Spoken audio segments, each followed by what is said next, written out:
Show me who your critics are and how many you have, and I can tell you how much real value you're bringing to the world.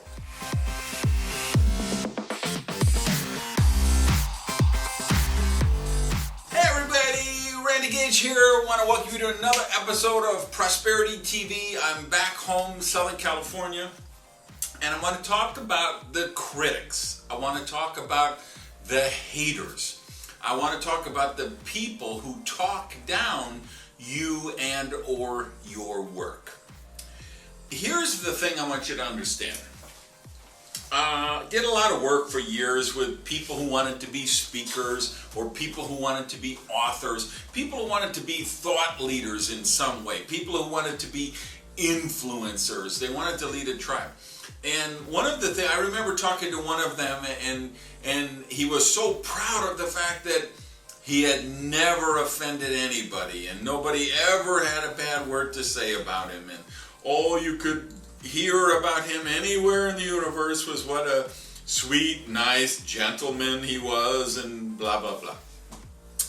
And one of the things I told him is, I think that's one of your problems, and I think that's why you're not really making an impact in the market, is because you don't have any critics, you don't have any haters.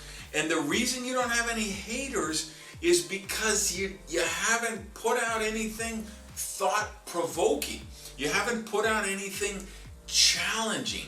You haven't grabbed your tribe by the throat, by the collar, and shook them and said, wake up, I need you to hear this, I need you to see this, I need you to think about this, I need you to think about it in a different way.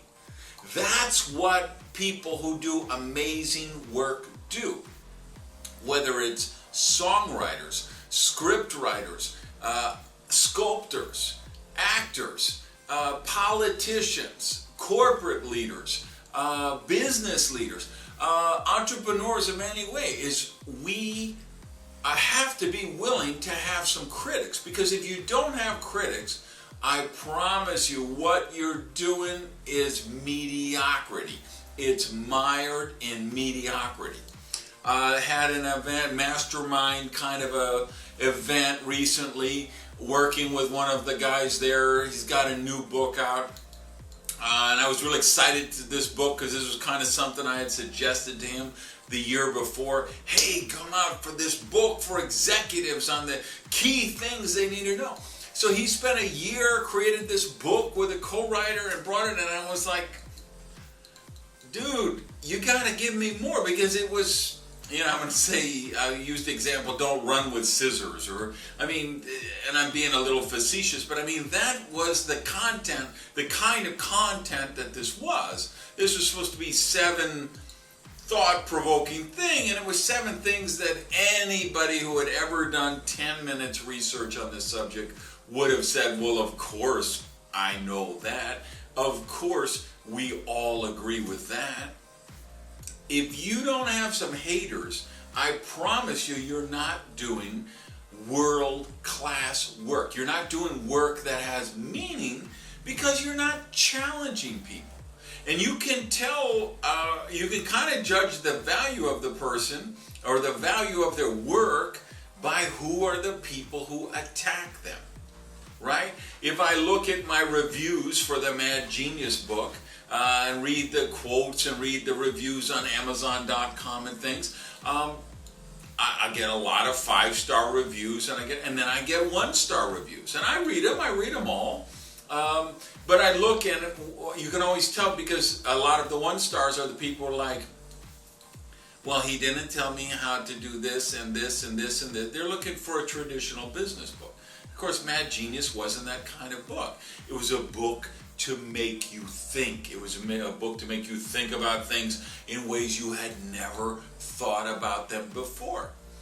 Look at the people who attack, who are my haters. They're the fundamentalist evangelical people. And I'm happy for that. I'm proud of that, because I think those are probably people that would have the hardest time being critical thinkers. And because they're very programmed with so many memes since they've been indoctrinated since childhood, to believe some very implausible, very irrational, very, I would deem, crazy things that they don't think are crazy at all, right? So they're very threatened by my work, and I get attacked by those people a lot. But that tells me my work has meaning, because my work is about critical thinking, about questioning the premise. So what about you? It isn't about me, I'm talking about you. What about your work? And so don't put all that in the comments. I'm not interested in doing that debate with anyone, because that isn't what it's about. It's about you. What's the work that it means something to you? The book you need to write, the project you're working on in your business, the venture you want to launch. Instead of thinking, how can I do this so I'm so politically correct and no one would be offended and no way it could be misconstrued, what is the work you could be, should be doing that would attract some critics, attract some haters, because you were rattling some molars, you were actually making a difference, you were challenging people, and when you do that, you know you're doing amazing work. What do you think? Got any thoughts, questions about it? Please get below, comment, and if you're watching this on Facebook, please share it in your stream. YouTube, like it and share it there, or if you're listening on iTunes, thanks for joining us for the podcast, and I'll be back next week. Until then, peace, love you guys, and live rich.